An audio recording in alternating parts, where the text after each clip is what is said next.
Video మీకు నచ్చినట్లయితే ఛానల్ని లైక్ చేసి సబ్స్క్రైబ్ చేసుకోండి. కాదు, అదే అడవి మనుషులు సహస్రాన్ని కూడా పట్టుకున్నారు. సహస్రాను ముక్కుపిండి 3 చెరువులు నీళ్లు తాగిచ్చారు.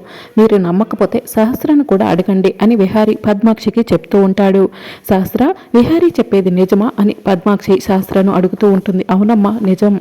నేనేదో తప్పు చేశానని చెప్పి నన్ను అమ్మవారికి బలిస్తానని భయపెట్టారు. ఏదో ఒకలా తప్పించుకుని బయటపడ్డాము. ఇప్పటికైనా నమ్ముతారా? మీరు అనుకున్నది నిజమని అనుకోకండి. మీ మనసుకు తట్టిందే ఎదుటివారు చేయడానికి ప్రయత్నిస్తారని రుజువు చేయకండి. మన ఇంట్లో ఉండే అమ్మాయికి ఎలాంటి ఆపద రాకూడదని చెప్పి కాస్త సాహసం చేయాల్సి వచ్చింది. దాని కారణంగానే ఒక రాత్రంతా అడవిలో ఉండాల్సి వచ్చింది. దాన్ని మీరంతా తప్పుగా తీసుకోకండి. లక్ష్మి, నువ్వు లోపలికి వెళ్ళు అని విహారీ చెప్తాడు.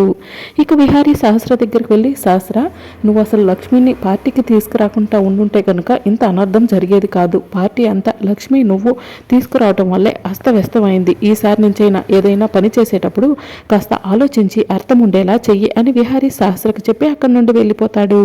నాన్న, విహారీ చేతికి రక్తం వస్తుందన్న అని యమున చెప్తూ ఉంటుంది.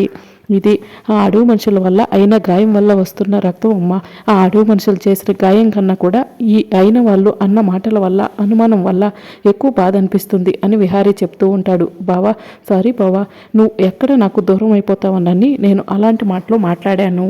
నువ్వు నా నుంచి ఎక్కడ దూరం అయిపోతావనన్న అభద్రతా భావంతోనే అలా మాట్లాడాను. నన్ను క్షమించి బావా అని సహస్ర విహారీకి చెప్తూ ఉంటుంది. అమ్మ మాటలు కూడా పట్టించుకోకు బావా, నా జీవితం ఏమైపోతుందని అమ్మ అలా మాట్లాడింది. సారీ బావా, లవ్ యూ బావా అని చెప్పి సహస్ర చెప్తూ ఉంటే, ఇట్స్ ఓకే సహస్ర, నువ్వైనా అర్థం చేసుకున్నావు అని విహారీ అక్కడి నుండి వెళ్ళిపోతాడు.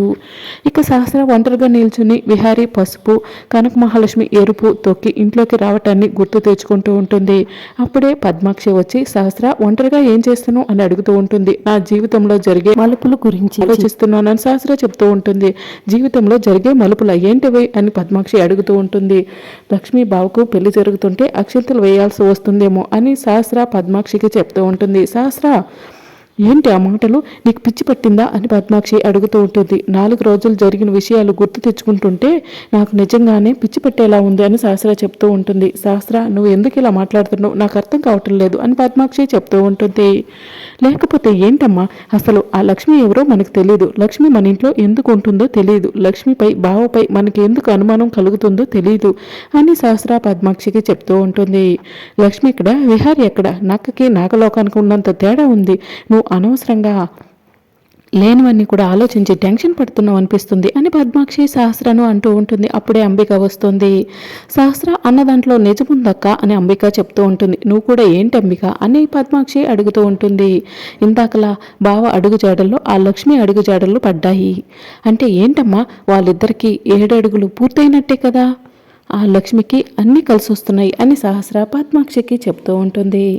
సహస్ర 7 అడుగులు వేయటం, సప్తపది పూర్తి అవడం అంటే ఎక్కడ పడితే అక్కడ నడవటం కాదు, దైవ సాక్షిగా వెయ్యాలి, అగ్ని హోమం చుట్టూ వెయ్యాలి. ఇవేవీ లేకుండా విహారీ అడుగుల్లో లక్ష్మి అడుగులు పడితే అది సప్తపది అవుతుందా అని పద్మాక్షి సహస్రను అంటూ ఉంటుంది. సరే అక్క, ఇవన్నీ వదిలి లక్ష్మిని ఎవరైనా ఏమైనా అంటే విహారీ ఒప్పుకోవట్లేదు, వాళ్ళను మందలిస్తున్నాడు, మరి దీన్నేమంటారు అని అంబిక పద్మాక్షిని అడుగుతూ ఉంటుంది. విహారీ మామూలుగానే అందరినీ కూడా గౌరవిస్తాడు, చిన్న పెద్ద అలా ఏమీ చూడడు. ఆ విధంగానే లక్ష్మిని మనం మందలించినప్పుడు లక్ష్మికి సపోర్ట్ చేస్తున్నాడు అని చెప్పి పద్మాక్షి చెప్తూ ఉంటుంది. ఏమో అక్క, లక్ష్మి కన్ను విహారీ మీద పడ్డదనిపిస్తుంది. ఆ లక్ష్మి మామూలుది కాదక్క అని అంబిక అంటూ ఉంటుంది. విహారీ సహస్ర పెళ్లి చేసుకోబోతున్నారని తెలిసి కూడా ఆ లక్ష్మి వాళ్ళిద్దరి మధ్యలోకి రావాలని చూస్తే ఆ రోజే ఆ లక్ష్మికి ఆఖరి రోజు అవుతుంది.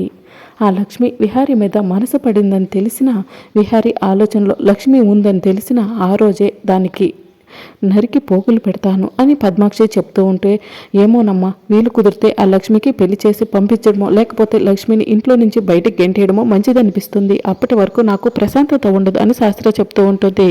ఏది ఏమైనా విహారీకి నీకు మాత్రమే పెళ్లి జరుగుతుంది. మీరిద్దరు మాత్రమే కలిసి జీవితాన్ని పంచుకుంటారు.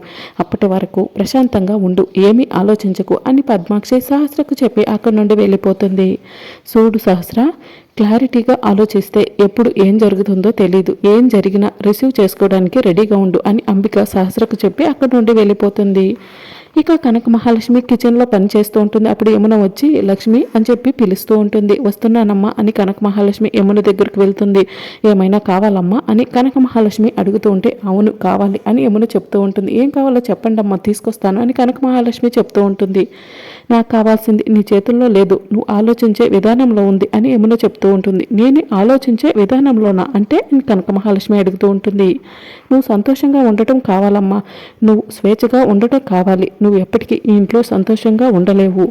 అలాంటప్పుడు నువ్వు ఈ ఇంట్లో ఉండటం ఎందుకు అని యమున అడుగుతూ ఉంటుంది. అప్పుడు విహారి అడుగా వెళ్తూ యమున కనక మహాలక్ష్మి మాట్లాడుకుంటున్న మాటలను వింటూ ఉంటాడు. అమ్మ, అగ్నిపర్వతం పేలింది, దాంట్లో నుంచి బకబక మండే మంటలు మధ్యలో నుంచి లావా బయటకు వస్తూ ఉంటుంది. దానికి భయపడే ఈ ముళ్ళ పొదల్లాంటి ఈ ఇంట్లో ఉంటున్నాను అని కనక మహాలక్ష్మి చెప్తూ ఉంటుంది. లావాతో పోల్చుకుంటే ముళ్ళ పొదలే మంచిది కదమ్మా అని కనక మహాలక్ష్మి యమునతో అంటూ ఉంటుంది. ఈ ముళ్ళ పొద నుంచి కూడా నువ్వు తప్పించుకునే అవకాశం ఉంది, అది కేవలం నీ ఆలోచించే విధానంపైనే ఆధారపడి ఉంది అని యమున చెప్తూ ఉంటే నేను ఆలోచించే విధానంపై ఏం ఆధారపడి ఉందమ్మా అని కనక మహాలక్ష్మి అడుగుతూ ఉంటుంది. ఇంట్లో వాళ్ళు నీకు సంబంధం తీసుకొస్తా అంటే నీ మెడలో ఉన్న పసుపు తాడు వల్ల నువ్వు వద్దు అంటున్నావు. ఆ పసుపు తాడు అనేది నీ మెడలో లేకపోతే, నీ భర్త గురించి నువ్వు ఆలోచించకపోతే ఇంట్లో తీసుకొచ్చిన సంబంధానికి నువ్వు ఒప్పుకుంటావు కదా లక్ష్మి. నేను పట్టించుకొని మూర్ఖుడి గురించి నువ్వు ఆలోచించడం ఎందుకు లక్ష్మి అని యమున కనక మహాలక్ష్మిని నిలదీస్తూ ఉంటుంది. అమ్మ, మీకు ఇంతకు ముందే చెప్పాను, దాహం అవుతుంది కదా అని నది దగ్గరికి వెళ్ళాం. నదిలో నీళ్ళు లేవని చెప్పి నదిని నిందించలేం కదా.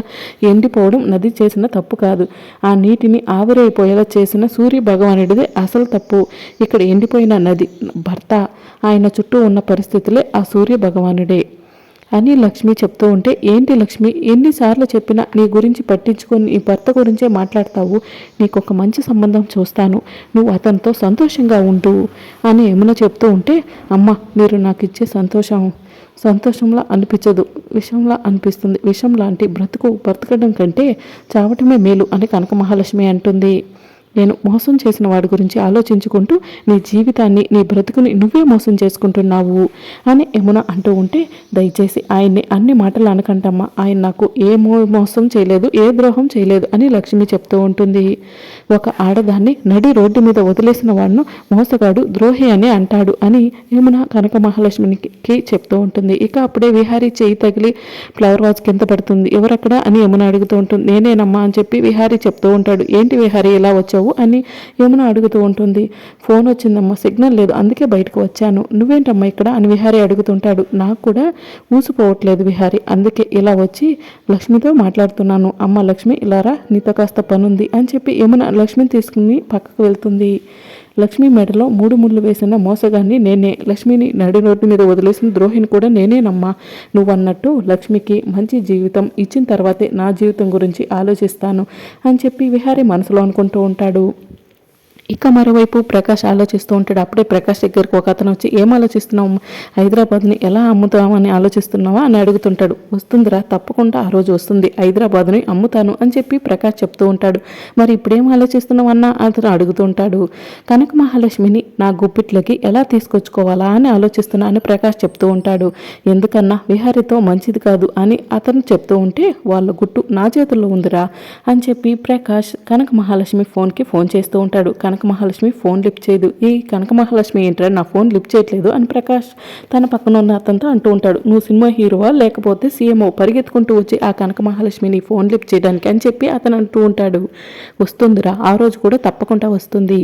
వాళ్ళ పెళ్లి ఫోటో నా చేతుల్లో ఉంది, ఆ ఫోటోని అడ్డు పెట్టుకుని లక్ష్మిని భయపెట్టి నా గిప్పులకి తీసుకొచ్చుకుంటాను అంటే ఏంటన్నా, ఆ కనక మహాలక్ష్మిని అమ్మేసేయాలని ఫిక్స్ అయ్యావా అని అతను అడుగుతుంటాడు. 50 లక్షలు రా, 50 లక్షలు నా చేతులకు వస్తా అంటే వద్దనుకుంటానా ఏంటి? ఆ కనక మహాలక్ష్మిని పెట్టుబడిగా పెట్టి 50 లక్షలు కొట్టబోతున్నాను, ఆ రోజు తొందరలోనే వస్తుంది అని ప్రకాష్ పక్కనున్న అతనితో చెప్తూ ఉంటాడు. ఇక మరోవైపు వసుధ హాల్లో కూర్చుని ఉంటుంది. విహారీ అప్పుడే వసు దగ్గరకు వచ్చి కూర్చుంటాడు. ఏంట్రా విహారీ, ఎక్కిళ్ళు వస్తుంటే మంచినీళ్ళు తాకుండా అలా కూర్చున్నావు అని వసుధ అడుగుతూ ఉంటుంది. ఏం లేదులే అత్త అని విహారీ చెప్తూ ఉంటాడు. లక్ష్మి మంచినీళ్ళు తీసుకురా అని వసుధ పిలుస్తుంది. లక్ష్మి మంచినీళ్ళు తీసుకుని వస్తుంది. విహారీకి ఎక్కిళ్ళు వస్తున్నాయి అని చెప్పి వసుధ చెప్పడంతో లక్ష్మి విహారీకి మంచినీళ్ళు ఇస్తుంది. విహారీ మంచినీళ్ళు తాగబోతూ ఉండగా అడుగు మనుషులు చెప్పిన మాటలు విహారీకి గుర్తుకు వస్తూ ఉంటాయి. నేను ఇప్పుడు మంచినీళ్ళు తాగితే గనక లక్ష్మి కోసం నేను చేస్తున్న ఉపవాసం బ్రేక్ అవుతుంది ఉందిగా మంచినీళ్ళు తాకూడదు అని విహారీ మంచినీళ్ళను పక్కన పెడతాడు. ఏంట్రా విహారీ మంచినీళ్ళు తాకుండా పక్కన పెట్టావని వసుధ అడుగుతూ ఉంటుంది. వెక్కిళ్ళు ఆగిపోయే అత్త అని విహారీ చెప్తూ ఉంటాడు. ఎత్తుని గ్లాసుని దించడం ఎందుకురా తాగు అని వసుధ చెప్తూ ఉంటుంది. వద్దులే అత్త అని చెప్పి విహారీ అంటూ ఉంటాడు. మీ లాజిక్లు ఏంటో నాకైతే అర్థం కావట్లేదు అని వసుధ అక్కడి నుండి వెళ్ళిపోతుంది. విహారీ గారు మంచినీళ్ళు తాగకుండా ఎందుకు అక్కడ పెట్టారు, మంచినీళ్ళు తాగడానికి ఎందుకు అంతలా ఆలోచిస్తున్నారు అని కనక మహాలక్ష్మి అడుగుతూ ఉంటుంది.